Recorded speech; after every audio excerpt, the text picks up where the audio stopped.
আজি আমাৰ PMC পলাশবাৰী আঞ্চলিক উচ্চ মাধ্যমিক বিদ্যালয়ৰ নতুন ভৱন এটা নিৰ্মাণৰ আধাৰশিলা স্থাপন কৰা হৈছে।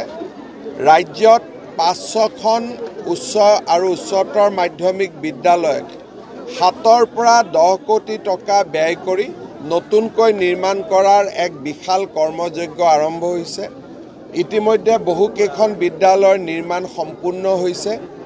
আজি আমাৰ PMC পলাশবাৰী আঞ্চলিক উচ্চ মাধ্যমিক বিদ্যালয়ৰ নিৰ্মাণ আৰম্ভ হ'ব। যিটো কন্ট্ৰেক্ট বা ঠিকা বুলি কয় তাক ইতিমধ্যে আবণ্টন কৰা হৈছে আৰু মই ভাবোঁ যে অহা ২ মাহৰ ভিতৰত তীব্ৰ গতিত কাম আৰম্ভ হ'ব আৰু ২ বছৰৰ ভিতৰত ই সম্পূৰ্ণ হৈ উঠিব। এইটো ৰিং ৰোডটো হৈ যোৱাৰ পিছত এয়াৰপৰ্টলৈকেও ৰিং ৰোডলৈকে এটা এলিভেটেড কৰিডৰ হ'ব। যেনেকৈ নাৰেংগী কুৰুৱাৰ দলং ইয়াৰ লগত সন্নিৱিষ্ট হৈ আছে। ইয়াৰ পিছত নগাঁও, মৰিগাঁও আৰু দৰঙৰো দলং হ'ব। আগলৈকে গৈ মাজুলী কমলাবাৰীৰ দলং।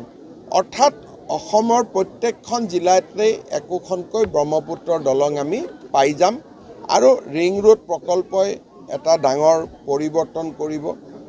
মই ভাবোঁ যে দক্ষিণ পূব এছিয়াৰ দুৱাৰমুখ হিচাপে এটা নতুন পৰিচয় গুৱাহাটীয়ে লাভ